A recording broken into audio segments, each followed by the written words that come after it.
Benvenuti in diretta su scaritalia.com, il canale di informazione che abbiamo attivato tutti i giorni dal lunedì al venerdì dalle 12 alle 12:30 per dare informazioni, aggiornamenti, notizie utili e spazio quando ci sono le interviste con i responsabili del personale. Siamo ancora qui. Se io chiedessi a tutti voi come state, sicuramente tutti voi ci direste siamo stanchi e abbiamo voglia di ripartire. Siamo qui che abbiamo voglia di ripartire, ma viviamo ancora tempi di sospensione e allora siamo qui e resteremo qui fino alla fine del lockdown, cercando di offrire uno spazio quotidiano, tutti i giorni, di notizie, informazioni utili e anche di storie e uno sguardo sul domani. Dobbiamo comunque iniziare a guardare al domani. Oggi è metà aprile, dobbiamo iniziare a pensare a quando si ripartirà. Ci serve per sentirci vivi. Questo spazio io l'ho voluto confermare anche in questa settimana, anche se sentiamo il peso della stanchezza, perché comunque di notizie utili, di informazioni ce ne sono tutti i giorni. Prima di cominciare ho trovato sulla prima pagina di Repubblica di questa mattina questa bellissima foto.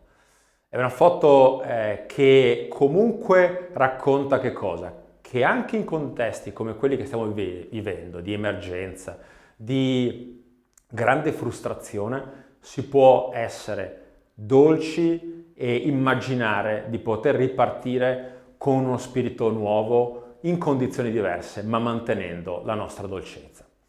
Detto questo, cominciamo. Come sempre la puntata di oggi è divisa in 3 parti. Nella prima parte, lunga, tanto spazio alle notizie dell'ultima ora, ce ne sono molte. Cominciamo proprio con le notizie di ieri e di questa mattina. Nella giornata di ieri sono uscite le stime del Fondo Monetario Internazionale.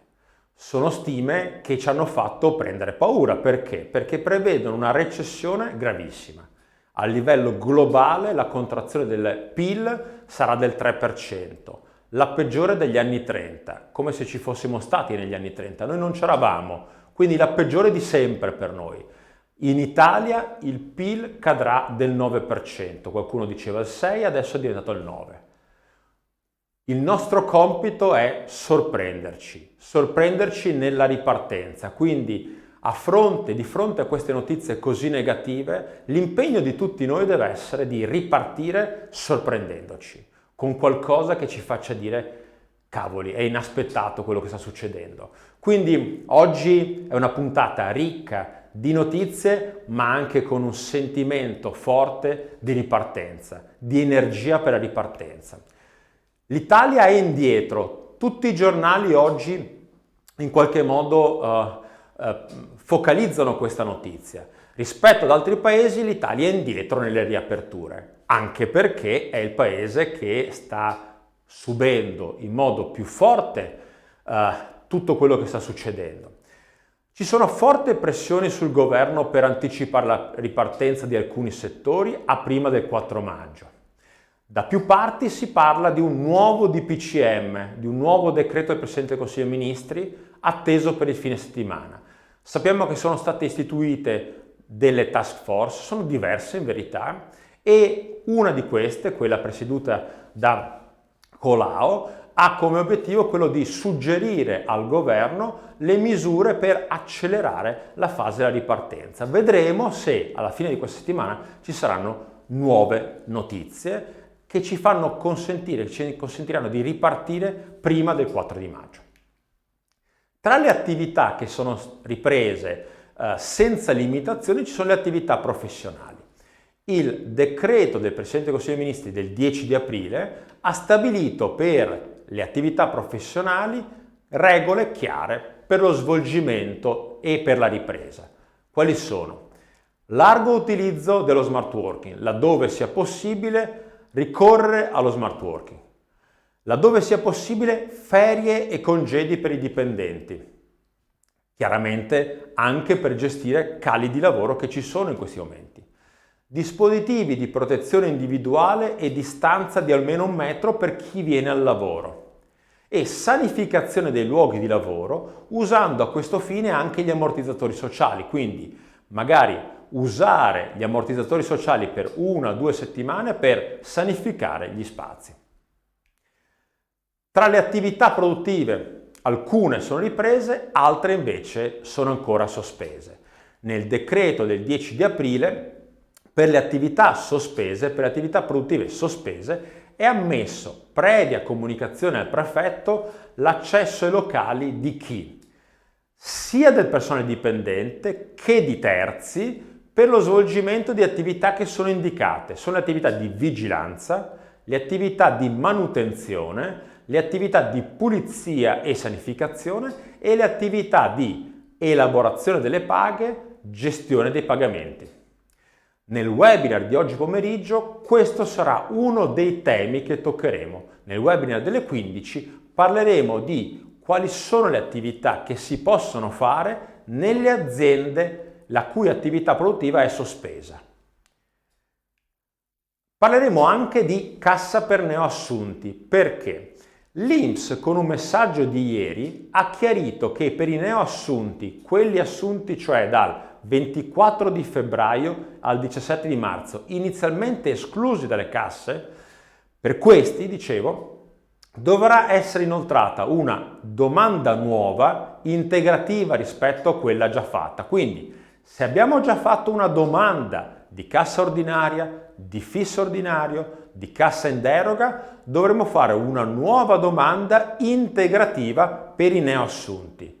E nel campo note, dice l'INPS, per cassa ordinaria e fisso ordinario, dovrà essere indicato il numero di protocollo della domanda che viene integrata. Per le casse in deroga, invece, ne parleremo sempre nel webinar di oggi pomeriggio delle 15, i diversi applicativi stanno dando indicazioni diverse regione per regione. Quindi, per chi ha già fatto la domanda, ci sarà bisogno di un'integrazione alla domanda e una nuova domanda per i nuovi assunti. Per chi invece non ha ancora fatto la domanda, se la domanda non è stata ancora fatta, si potranno inserire nella domanda che andremo a fare di cassa ordinaria, di FIS, di cassa in deroga, anche i lavoratori neoassunti. Ovviamente se sospesi. In questo caso è necessario rifare la procedura sindacale o va semplicemente integrata con una comunicazione che li includa? Questa è la nostra indicazione di mandare una comunicazione integrativa, ma vedremo che in alcune regioni gli applicativi dicono diversamente. Sospensione dei versamenti. Con una circolare, la numero 9/E del 2020, l'Agenzia delle Entrate ha risposto ad alcuni quesiti e dato chiarimenti sulla sospensione dei versamenti tributari, quindi sospensione dei pagamenti dell'IVA e del versamento delle tenute fiscali. Ha dato poi chiarimenti anche sulla proroga dei DURF, sulla proroga delle sospensioni delle tenute sui redditi di lavoro autonomo e su altre misure di natura tributaria. Lo potete trovare e se non lo trovate chiedete a emergenza@spolverato.com. Sempre a emergenza@spolverato.com potete chiedere anche il documento con le FAQ diffuse dall'INAIL. Devo dire che tutti, sia INAIL che INPS, Agenzia delle Entrate, si stanno dando da fare per darci chiarimenti, istruzioni. Qualche volta non chiare, ma spesso sono utili. Sono particolarmente utili le FAQ dell'INAIL, domande e risposte. Dopo la circolare numero 13, che pure va letta con attenzione, l'INAIL ha dato risposta ad alcune domande frequenti relative a che cosa? All'accertamento medico-legale dei casi di contagio, alla tutela assicurativa e alle prestazioni erogate dagli ambulatori dell'INAIL sul territorio nazionale in tutta questa fase di emergenza. Ne abbiamo selezionate 2 di queste domande, una riguarda l'infortunio in itinere. Che cosa dice l'INAIL nelle FAQ? L'infezione da Covid può essere derivata anche da infortunio in itinere e parla di infortunio malattia, quindi non infortunio malattia professionale, ma infortunio malattia.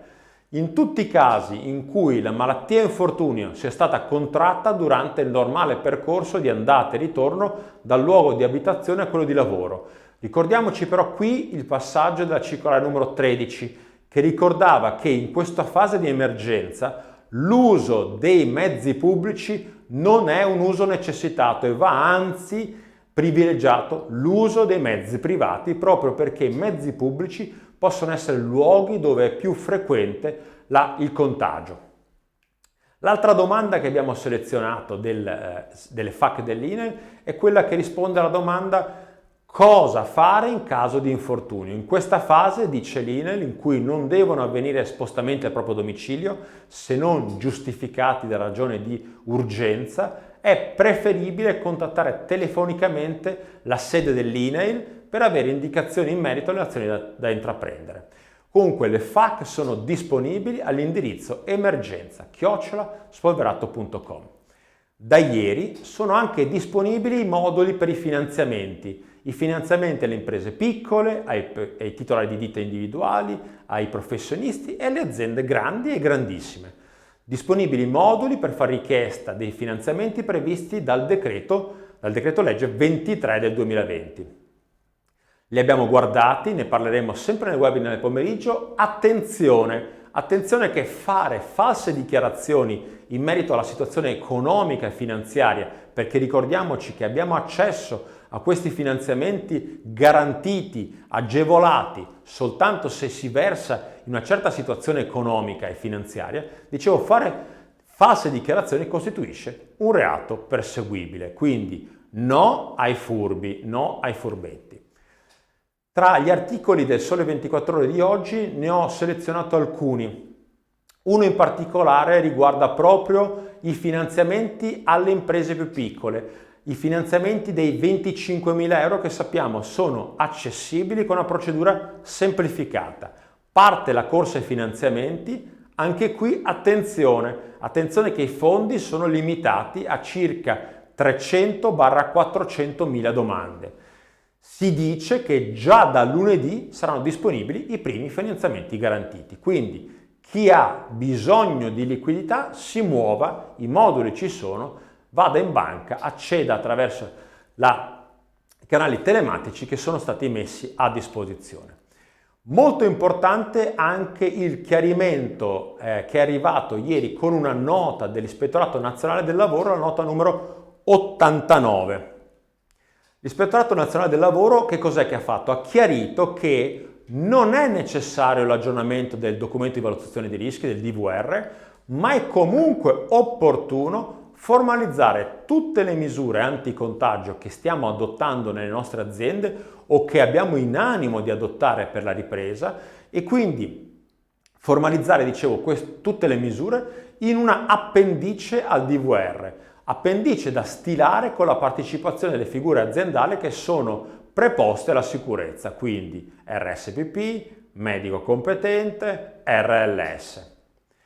Di questo parleremo nel webinar di domani che sarà dedicato alla ripresa al lavoro.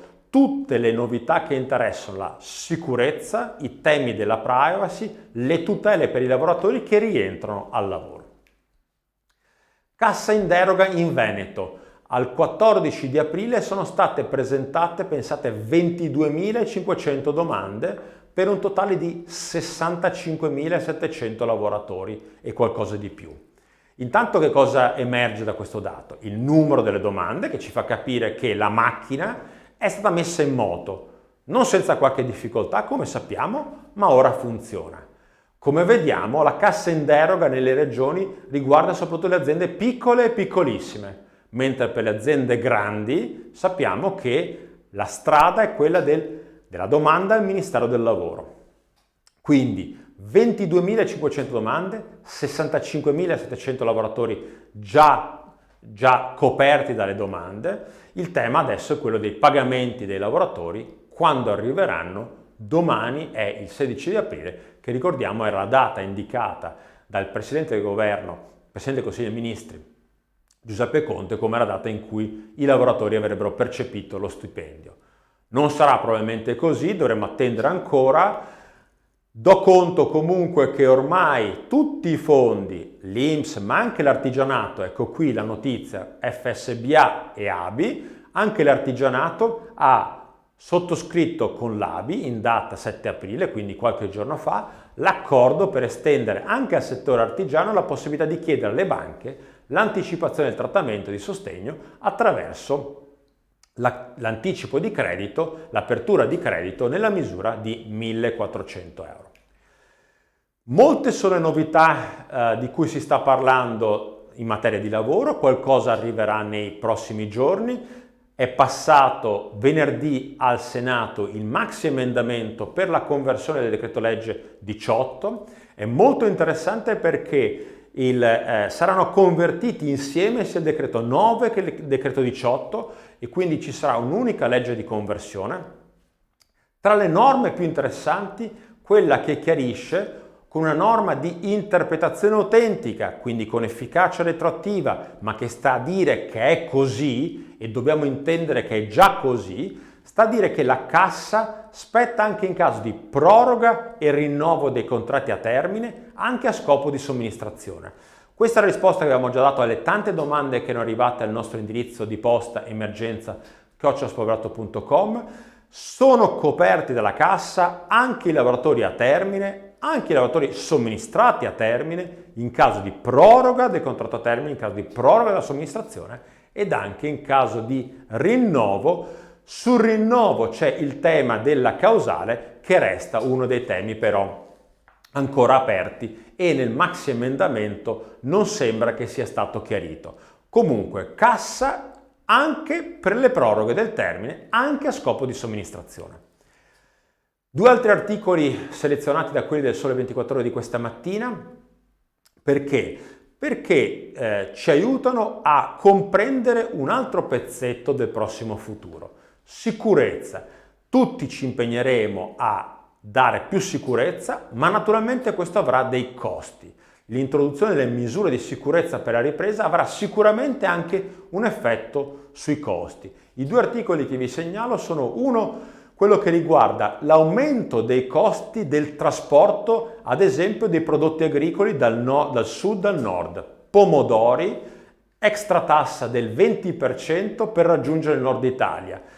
Perché? Perché ci sono tutta una serie di misure per attenuare il disagio, per mettere in sicurezza i lavoratori. E poi molto interessante l'intervista fatta all'amministratore delegato di Ceva Logistics che racconta come la nuova sicurezza avrà comunque un effetto, un impatto anche sui costi della logistica, sui costi della gestione dei magazzini.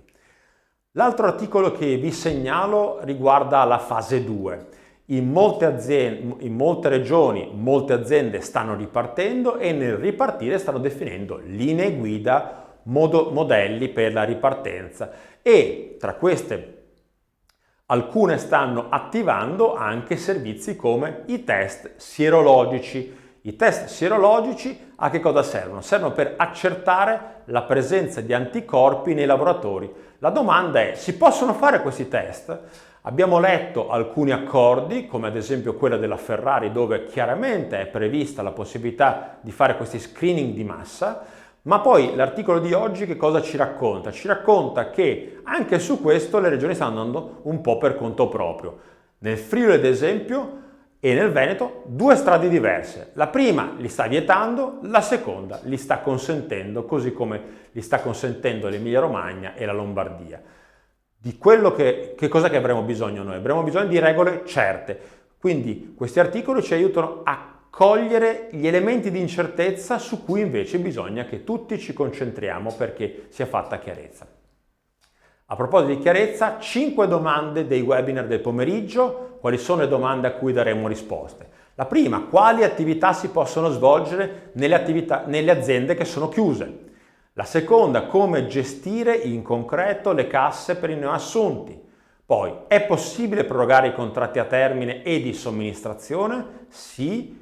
In che modo? Quali versamenti sono sospesi e cosa si paga domani che è il 16 di aprile? Infine, un webinar dedicato proprio alla compilazione della modulistica per la cassa ordinaria e il FIS ordinario e in particolare per la compilazione del modello SR41. Dico grazie intanto a tutti quelli che in questi giorni ci stanno segnalando i temi su cui vogliono che ci confrontiamo e vogliono momenti di approfondimento. La diretta serve per dare qualche risposta e poi nel pomeriggio, oggi dalle 15 alle 16 e dalle 17 alle 18, 2 webinar dedicati. Seconda parte, andiamo un po' più veloci, adesso storie. 3 storie anche oggi, storie di aziende grandi e medie, ma oggi parliamo di 3 aziende importanti. Lidl ha aderito al progetto promosso dalla Protezione Civile per l'emergenza Covid e ha aderito come? Dando la possibilità di spendere nei propri punti vendita i buoni spesi erogati dai comuni. Sappiamo che tutti i comuni stanno mettendo a disposizione delle persone svantaggiate o comunque in condizioni di difficoltà buoni spesa. E l'impegno di Lidl è di riconoscere il 10% in più del valore del buono. Anche questa è una storia interessante da raccontare che ci fa capire come tutti stiamo cercando di trovare soluzioni ispirate a un vincolo, a un principio, il principio di darsi una mano, che detta male significa solidarietà. €1, non solo materiale sanitario, tra le iniziative di solidarietà per l'emergenza Covid. €1 ha donato oltre 2000 telefoni, oltre 2000 smartphone che verranno distribuiti ai malati e ricoverati negli ospedali dell'Emilia Romagna. Anche questo è un segno importante. Perché? Perché sappiamo che oggi c'è bisogno anche del contatto, del sentirsi e quindi telefoni per poter comunicare con i propri parenti in condizioni, come sappiamo oggi, di distanza e di isolamento per tanti. Infine il gruppo Nestlé ha lanciato una raccolta fondi destinata alla Croce Rossa Italiana attraverso una piattaforma digitale aperta ai dipendenti e ai consumatori, impegnandosi a raddoppiare il valore di ogni donazione e fino ad ora sono stati già raccolti più di 6 milioni di euro. Tutte queste storie le potete trovare anche nel nostro magazine online che è Laborability. Mi fa piacere dire che in questi giorni sono aumentati in tantissimo il numero degli iscritti, potete iscrivervi alla nostra newsletter e potete scaricare notizie, articoli, approfondimenti e materiali utili come ad esempio l'ebook su come si legge la busta paga. Guardando invece a domani, a cosa succederà quando ripartiremo, a prepararsi per il domani. Che cosa abbiamo preparato? Abbiamo intanto aggiornato la guida in inglese sulle misure adottate in Italia, aggiornandola con le misure previste dai decreti 8 e 10 aprile in materia di lavoro. Vi segnalo in particolare il focus sulle misure per l'ingresso in Italia dall'estero per lavoro. Sono le slide 8 e 9. Come sempre le potete chiedere all'indirizzo emergenza@spolverato.com. Guida in inglese sulle misure adottate in Italia. A chi interessa a chi ha proprietà straniere, filiali straniere o comunque ha bisogno di condividere con altri le informazioni che riguardano il nostro paese. Linee guida per la sicurezza. Per il webinar di domani abbiamo preparato che cosa? Abbiamo preparato un modello per definire le linee guida per la sicurezza, partendo dal protocollo in materia di sicurezza del 14 di marzo e dagli accordi e le linee guida previste da Ferrari e Fiat, che sono fatti veramente bene, abbiamo preparato un modello che possa essere di riferimento per tutti quanti si stanno preparando alla ripresa delle attività produttive e lavorative. Quindi un modello, un decalogo con una serie di norme di comportamento e istruzioni sulla sicurezza per chi si sta preparando a ripartire. C'è anche il tema della privacy e quindi abbiamo preparato anche un approfondimento sul tema della privacy. Infine, per chi vuole, abbiamo disponibile anche una scheda riassuntiva fatta a cura dello SPISAL dell'azienda scaligera ULS 9 che ha raccolto in una scheda riassuntiva i protocolli condivisi con le parti sociali per la pubblica amministrazione, trasporto, logistica e per la cantieristica edile. Molto interessante anche questo documento che offriamo sempre in visione a tutti quanti, a chi lo chiede attraverso l'indirizzo di posta elettronica emergenza@spolverato.com. Sappiamo che abbiamo 2 canali di comunicazione. Uno, emergenza@spolverato.com e poi la nostra piattaforma espertolavoro.com. Vado alla fine e ricordo a tutti quanti il grande evento del 6 di ottobre. Speriamo di poter essere in tanti, di poter essere... E intanto speriamo di poterlo fare. L'abbiamo organizzato ancora tempo fa, l'abbiamo fissata questa data ancora tempo fa, avevamo in mente qualcos'altro e oggi l'abbiamo riempito di contenuti nuovi. Agenda 2030, i temi chiave per il lavoro. C'è un prima e un dopo quello che sta succedendo, ma dobbiamo guardare anche al futuro del lavoro. E allora a tutti l'invito ad iscrivervi. Potete già andare sul sito www.scaritalia.com e registrarvi. Ricordiamo che l'iscrizione è gratuita. Alla fine di aprile daremo il programma con tutti gli ospiti che stiamo contattando perché sia una grande occasione per raccontare cosa stanno facendo le aziende, cosa vogliono fare le aziende prima e dopo questa grande emergenza. Avete visto che siamo anche su Sole 24 Ore da qualche giorno, è un impegno che siamo presi anche per allargare la platea di chi ci sta seguendo. A tutti, mi fermo adesso, a tutti ricordo l'impegno, gli appuntamenti del pomeriggio, alle ore 15, decreti di aprile, tutte le novità per il lavoro, alle ore 17, modulistica e modalità di compilazione dei moduli delle domande per la cassa ordinaria e il fisso ordinario, modalità di compilazione in particolare del modello SR41. Alle 15 ci sarò io, alle 17 Sergio Turchetto e Valentina Fabruzzo. A domani con la diretta sempre dalle 12 alle 12:30.